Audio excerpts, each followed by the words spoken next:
If your life looks stable, but your body feels tight, this one's for you. If you're handling your responsibilities, but your shoulders are locked by noon, if you're leading well, but sleeping lightly, if nothing is falling apart yet, something in you never fully powers down, you're not overwhelmed. You're carrying something your body doesn't agree with. And until you identify it, you will stay braced. When your brain perceives pressure, real or imagined, your body activates. Not dramatically though, but just enough. You see something like your heart rate shifts, your breathing shortens, your muscles tighten slightly, and this is completely normal. But here's what you're doing that's costing you. You're replaying pressure. You're rehearsing conversations. You're pre-defending yourself, running future scenarios. And every time you mentally rehearse conflict, your brain can reactivate the same stress circuitry involved in a live situation. It's not identical to the real event, but it's activation. And if you never resolve or release it, your body never fully resets. You don't crash. You stay slightly on though. That tightness in your neck, low-grade muscle guarding. That heaviness in your chest, sustained activation. That exhaustion that doesn't match your workload, incomplete recovery. You don't feel anxious, you feel tight because you're holding activation longer than necessary. And over time, holding just feels normal. Again, you're not falling apart, you're performing. You can handle a hard meeting and coach your kids' team an hour later. You can carry tension at home and still lead at work. That's capacity. But capacity without calibration becomes internal strain. Pressure that isn't processed doesn't disappear. It converts into guarded posture, shortened breathing, delayed recovery. Now you don't break, but you brace. And bracing long-term is expensive. It costs you clarity. It costs you patience. It costs you clean decision-making. It costs you energy you don't even realize you're burning through. This isn't a stress issue. It's an ownership issue. Now, there are three categories: what is yours to carry, what is shared, and what is not yours. And you're blending them together. You're carrying outcomes, you're carrying reactions, you're carrying conversations that haven't happened. You're managing emotions that aren't yours to manage. That's not leadership. That's control disguised as responsibility. And your body absorbs the cost, not because you're fragile, because your system is honest. It responds to load, and you're adding load that doesn't belong to you. Now, you're wired to stabilize. If something feels unstable, you just solve it.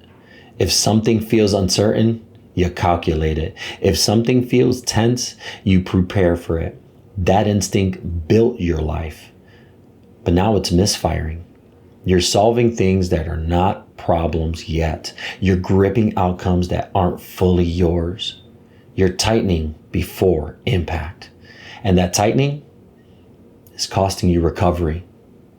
High performance requires recovery cycles. Every system that sustains output builds in reset phases. Elite training alternates load and recovery. Military operations rotate units. Financial markets correct. Even the heart contracts and releases. Sustained tension without release is failure, not strength. And the human body is not exempt. If you stay activated without recalibration, you don't become tougher. You become tighter. And tight men mistake tension for discipline.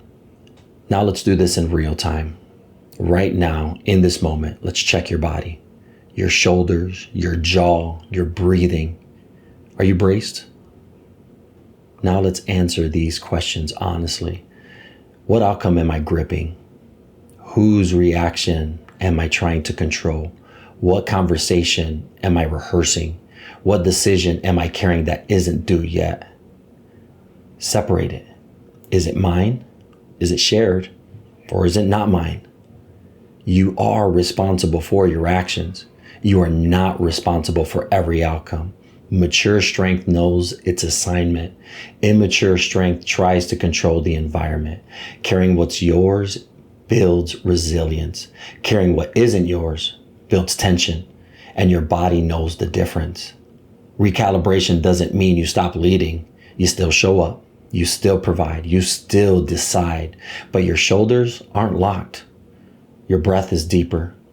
Your decisions are cleaner. You stop rehearsing conflict. You stop gripping outcomes. You stop carrying reactions that aren't yours. And something shifts. Strength feels steady, not strained. You weren't tired from responsibility. You were tired from prolonged activation. And there's another layer most disciplined men don't even see. The very thing that built your life might now be protecting you from recalibration. Discipline. Now, discipline is honorable. It builds structure. It builds credibility. It builds strength. But left unchecked, discipline can become armor. Armor against discomfort, armor against uncertainty, armor against letting go of control. And when discipline becomes armor, flexibility feels like weakness. And it isn't. It's strength under control. And in the next episode, we're going to break this down. When discipline sharpens you and when it quietly hardens you. Because flexibility is not fragility. It's advanced strength. And here's the hard truth. Most men won't examine this. They'll nod, maybe agree, and go back to bracing. Because admitting you've been carrying what isn't yours requires humility. And recalibration, it requires discipline.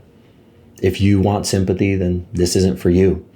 If you want to operate at a higher level without internal strain, if you want strength that is steady instead of constantly braced, if you're ready to lead without carrying what isn't yours, the next step is below.